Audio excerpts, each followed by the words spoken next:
Hi, guys. Welcome back. Check this out. This is the most terrifying theory you've never heard of, and it's called dead internet theory. The theory says that 99% of all content on the internet right now has been AI generated. And if you think about it, it makes sense. We're already at the point where we're unable to distinguish between things written by ChatGPT or other humans.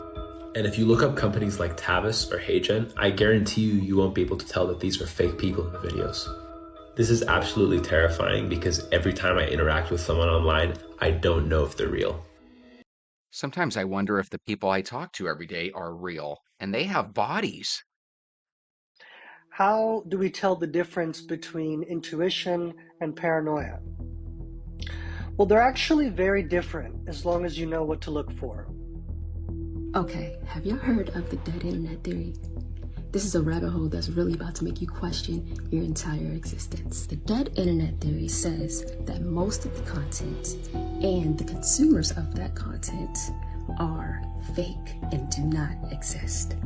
In 2013, The Times reported that half of the traffic on YouTube was fake and were bots masquerading as people. And then a writer from The Atlantic reported contacting the original theorist, which she says that majority of the people that we interact with, social media, aren't even human. And AI-generated consumerism has fundamentally washed out all human-to-human traffic. Now, I'm not gonna hold you. This sounds completely ridiculous, but have you guys peeped like the bot action is lately? It's crazy. It's actually alarming.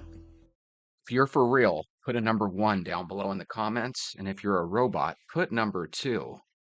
So let's go over the major differences between intuition and paranoia. So first of all, intuition is a clear insight that happens without any conscious reasoning. That means you're not thinking about it, it just comes to you. Hey y'all, so I just wanted to quickly come on here. Y'all know I don't do a whole lot of talking on here unless I'm on lives and things like that. But TikTok is a real cool app.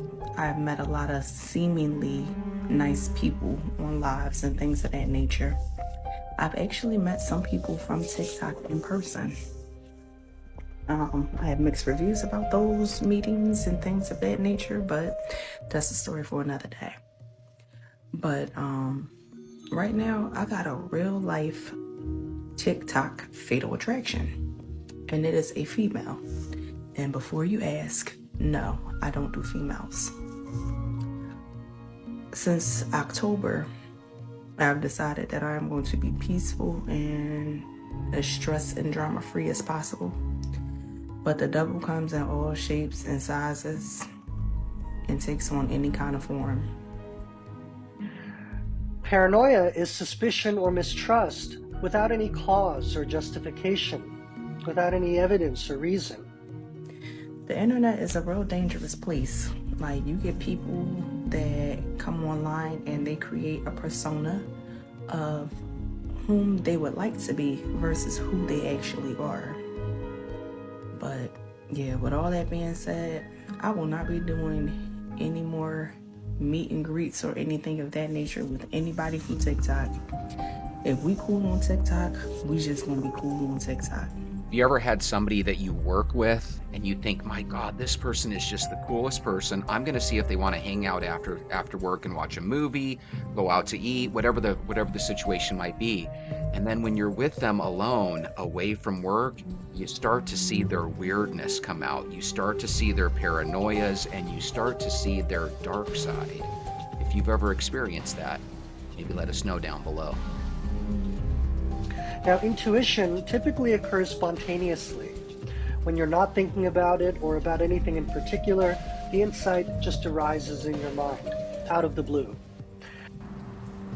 You know, the more I use this app, the more I realize people put all of their business on the internet. And I don't understand why. 5 is a really nice color. But paranoia usually occurs in response to a trigger, whether that's a triggering thought or some external trigger, seeing or hearing something. And my husband and I were in our guest room painting. trying to get some stuff done while he was taking a nap. Well, we started hearing some kind of music. If you have webcams in your house, listen up. Do not make the same mistake that we made when it comes to webcams. Let me tell you about what happened to us. Several years ago, I bought a webcam made by Foscam, ordered 2 of them. I had them in my house. This is when I just had pets only. I had them in my house when I lived in Huntsville, and I had it pointed towards my front door, my back door, so I could check how my house was during the day. Didn't have, it may have had an alert on it, I can't remember. But either way, I could always check on my phone and see my front door, my back door, inside my house. When we moved into our new house, I set them up kind of the same way. I had one facing my back door, I had one upstairs in my foyer facing my front door. So again, I could always, from wherever I'm at, get my phone out and check on the house, check on the animals. Well, one day my son was asleep in his room. He was probably a year or 2 years old. He was asleep in his room during the day, and my husband and I were in our guest room painting, trying to get some stuff done while he was taking a nap. Well, we started hearing some kind of music. Paranoia is extreme. It prompts extreme fears, extreme thoughts. So my husband said, "Do you hear that?" I said, "Yeah." And he said, "Where's it coming from?" I said, "I don't know." Brantley was asleep. So we tiptoed to his room, put our ear up to the door, didn't hear anything. So as we walked down the hall, the door to the basement was open, and so we listened, and it was coming from the basement. So it was kind of weird, but we thought, maybe there was a toy left downstairs, the battery's going low. You know how sometimes things will kick on when the battery's low. So my husband said, "Well, I'll go turn it off." I said, "Okay." So he goes downstairs. Y'all, within about 3 seconds, that man comes flying back up the stairs, pale as a ghost. He said, "You've got to come down here." Kind of scared me. I said, "What's wrong?" And he said, "Something's bad wrong. It's the camera. It's the camera." I thought, weird. Okay. So here we go, looking like we're Ghostbusters or something. We go tiptoeing down the stairs. We round the bend of the stairs, and we go towards the back room where the camera's at. Well, you could hear a man's voice coming from our cameras. Intuition is clear. It usually is an insight that is a complete idea. Whereas paranoia is confusing. It prompts many, many different ideas and thoughts that are contradictory and prompt a million more questions. And he was saying, "Peekaboo, I see you." So this made the news a couple years back. People were actually hacking into people's cameras and stuff and talking to the kids and trying to talk them into cursing and saying stuff. Kind of scary, but at the same time, that more than likely it's not a ghost or anything. But let's see how this finishes up. Y'all, when I'm talking about chills, we had chills running down our spines. Oh, I've never been so scared. I mean, it was coming from the camera. It wasn't like there was a man sitting in my house, but nonetheless, he was talking through my camera and he could see us. A big difference is that in the moment, intuition slows down time. It gives you some extra time to react between the stimulus and your response. That's the scary part. We don't know who he is. We don't know where he was. So anyways, we're like hiding out behind the door frame so he can't see us. And he just keeps saying, "Where did you go? I can see you. Peekaboo." Whereas paranoia in the moment speeds time up. It makes you feel like things are going faster and that you need to rush to keep up.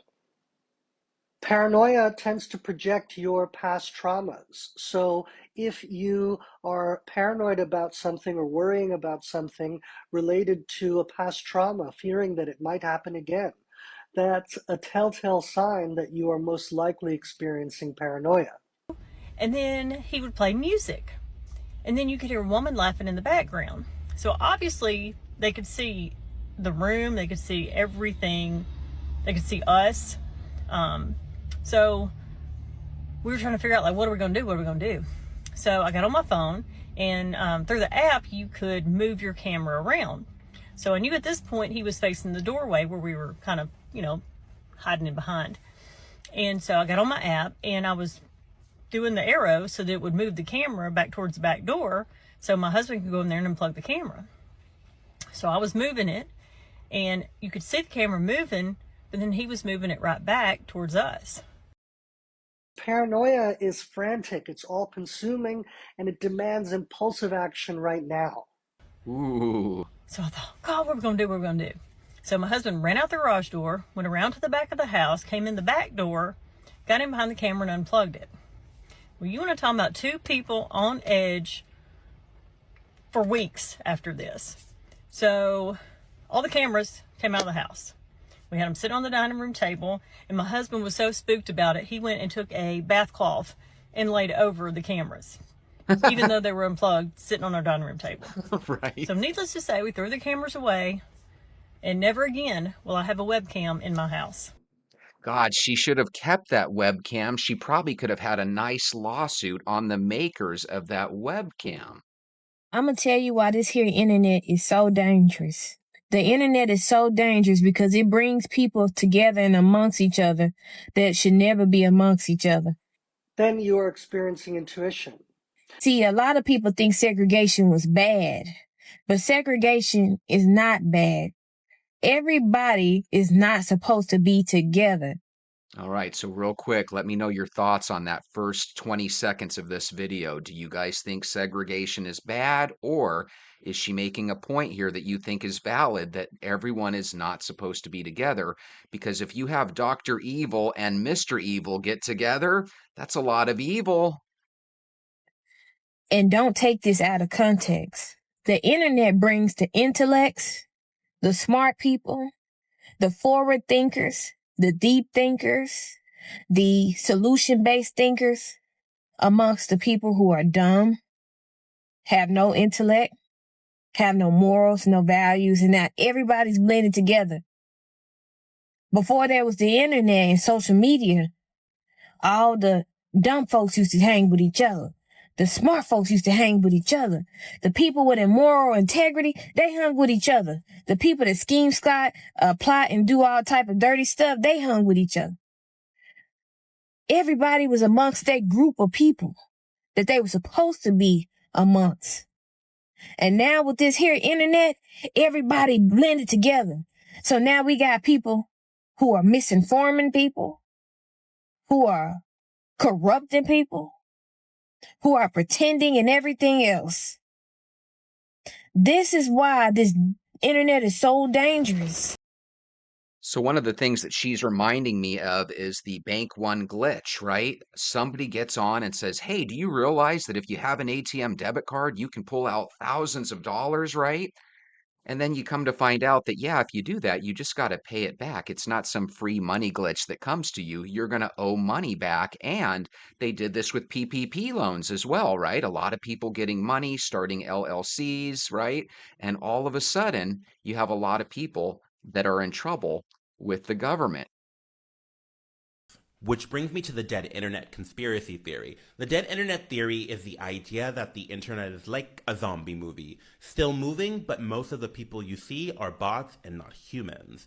It's the digital equivalent of a party where half the guests are cardboard cutouts and you're too polite to notice. Think about it. Every time you scroll, it's like the same generic content keeps reappearing. Viral tweets, TikToks, and YouTube comments that feel suspiciously similar. The theory suggests that corporations flooded the internet with bots to boost engagement, keeping the platforms looking busy and to sell more ads. It's not a dead internet per se, it's a fake one. Your memes, AI generated. That weirdly relatable TikTok crafted by your algorithms. Even your inbox spam about becoming a crypto millionaire might be part of this big masquerade. So let's think about that. If you're YouTube or TikTok and you have literally millions of people watching videos and you have tens of millions of bots making videos that are top notch, extremely entertaining, and viral, so to speak, you're going to be able to fool the masses.